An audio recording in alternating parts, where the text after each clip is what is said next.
Alright, so what's up guys? I finally got around to purchasing some stuff for the CRF250f, aside from the fact that I've already put a skid plate on it. So these are going to be comfort mods. We've got nice tusk risers, 30 millimeter, and then we've got some bark busters, new grips. I think that's it. Risers, bark busters, new grips. So anyway, this one get the bars up. We're also, I plan to narrow the bars a little bit so they're not as wide for, woods riding.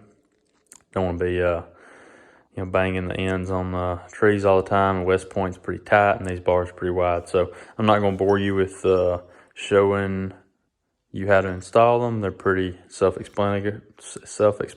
We're going to start with the 30 millimeter risers and get them thrown on there. Bam, we got them on. Took like 5 minutes. So one thing you'll notice is there's a dot on the front side of your clamps. You might want to keep that dot forward, but what that's actually for is when you're not running any kind of riser, you're meant to tighten down the front bolt where the dot is first. But now that I'm running a riser, I just gapped it front and back evenly. That seems to be just fine. So that's a 30 millimeter rise. You can buy them cheaper off eBay or whatever, but this is Tusk from Rocky Mountain. It's made in America. So 20 bucks. And let's move on to something else. Like I said, we got hand guards and grips to get installed, and I plan on shaving about 3/4 of an inch off of the end of each bar, hopefully. So let's move on to that. Tip for getting on your grips: stick some zip ties through there. Because I'm doing bar ends, of course this grip's cut off on the end, but just leave the head sticking out. And then it's hard for me to show this one-handed, but you can see how easily the grip spins on the bar with no soap, no water, hairspray, any of the old tricks that arguably work really good. But anyway, get at least 3 of them around there, and once you get it started, slip right up on there. All right, I'm not going to bore you with, like I said, the install of everything, but we got the left one on, right one's still work in progress. So one thing I recommend doing if you want to try to trim your bars is just put a piece of Scotch tape around it and then cut on the inside edge of that. Makes it really easy to keep a straight edge. If you don't want to cut that much off, I would still put Scotch tape around it, or a masking tape rather, and then cut wherever you want, and that tape will help keep your hacksaw blade from skipping around on the bar. The red on these Tusk D-Flex match the color of Honda red almost perfect. It's kind of hard to tell in this garage, but I mean, it's spot on. I've never had a color not be spot on. I've had Yamaha blue, Kawasaki green, Honda red, and then I've had white, and always looks good. So you can kind of tell from here, bar's a little narrower on the left side of the bike, right side from the front. And so yeah, I'm gonna get that done to that one, and then I'm gonna take it for a little spin. Alright, so what's up everybody? It is not the same day. It's like 2 days later, and we finished up our cockpit mods. I can't even remember exactly where I left off in the garage video, other than I said we were gonna take it for a ride. So quick recap. So we got 30 millimeter Tusk bar risers down here. Easy install, anybody can do it. Takes longer to get them out of the package than it does to put them on. It is that quick. If that is all you do, the cables will reach. I had no issues with the amount of slack that was in the cables. And then I'll stop right here so everybody can get a good look. And then we have shortened the bars,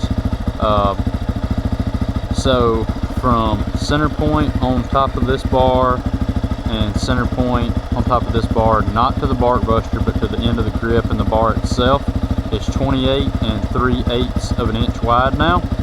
I don't know exactly how much I cut off, but standard like house painter's masking tape, I'm guessing it's 1 inch. is how much we cut off each side. So if that is the case, then that means your stock bars would measure 30 3/8. We have cut them down to 28 3/8. We have fitted the Tusk D-Flex handguards. So without cutting down the bars, you will have a hard time getting all this to mount up without it being like torqued funny and twisted real funny. You can get them to line up if you run the guards like kind of high, but from the side view, I really like my guards to be perpendicular to the ground.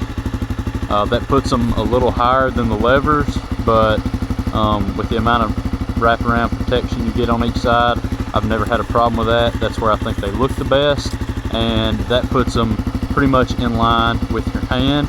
So the mount itself is angled down slightly, but the way the guard sits on there, we'll put the guard vertical, and that'll put the bulk, the center of the guard about with the center of your hand, giving you the most limb protection over your fingers, stuff like that when riding through the trails. That's where I've always ran them. That's where I've always liked running them. So that's where I put them.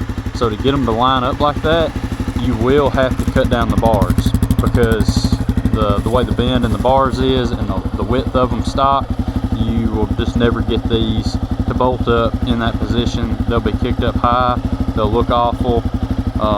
But that's fine. It's a woods bike. I was already planning on cutting down the bars anyway. I mostly ride this if I go somewhere to ride at West Point.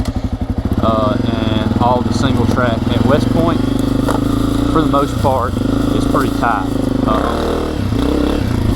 I think they actually have a maximum trail width of, or a minimum trail width, of 36 inches. And that is very loosely held, because there's plenty of places that I was clicking my bar ends when I'd ride through it in one of the trips I made probably a month and a half ago. So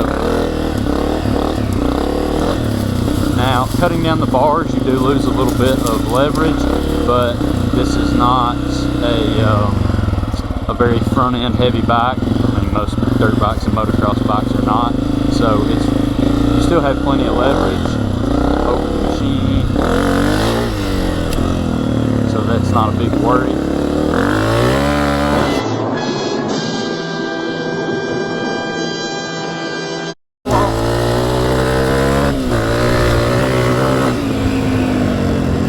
I about got him.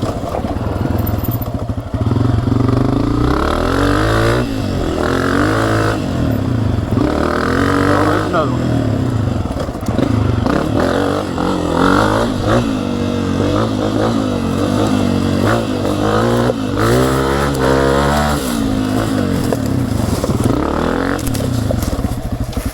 Watch out for the new driveway.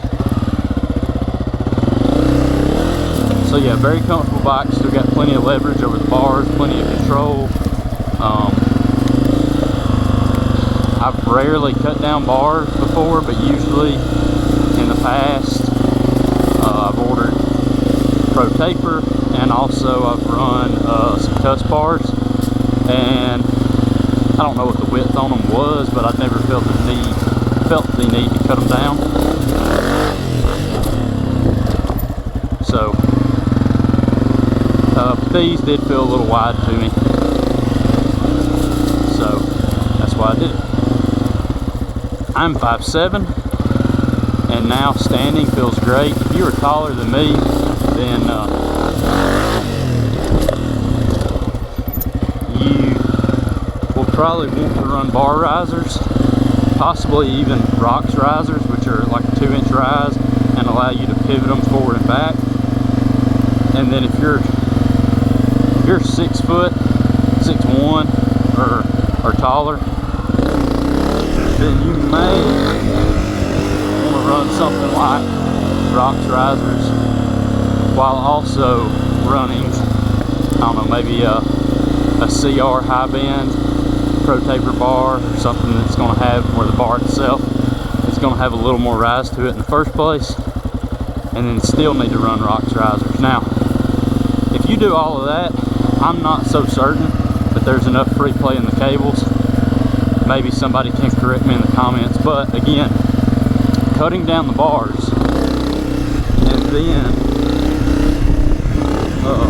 you know, moving all the controls in by an inch, and on the clutch side you're moving in by further than an inch, because you got to have, if you're going to run the stock lever, you got to have that lever clear the inside of the handguard, so you got to move it in just a hair more than that.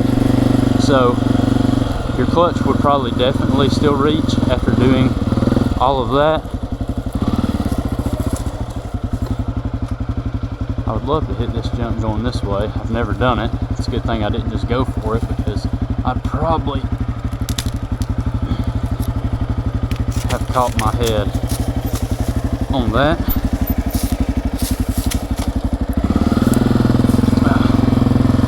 So the clutch side would probably fit. I would like to think the throttle side would fit, but that's something you just have to try and see.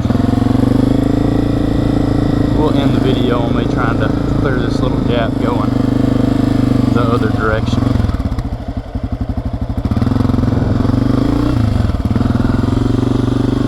I'll get you right on that route. How wide that is, but 12 feet, maybe 14. We'll give it the beans in second gear, stock gearing. See if that's got the juice. I do have BBR springs on the way for the front. They're in the mail, so that'll help out with this Hoonigan stuff like this. Came up a little short. Hit the rev limiter.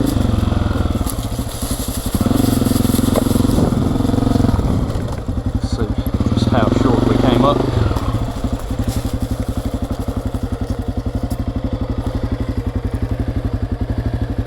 Way short. Solid 2.5 feet maybe short.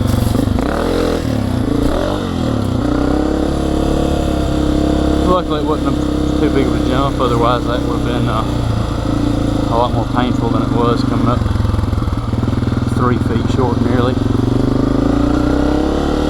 Try third gear.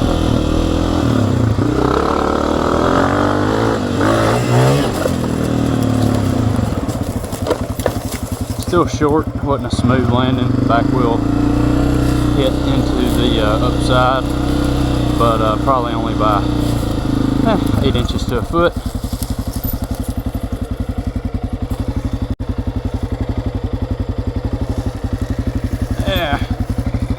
Yeah, call it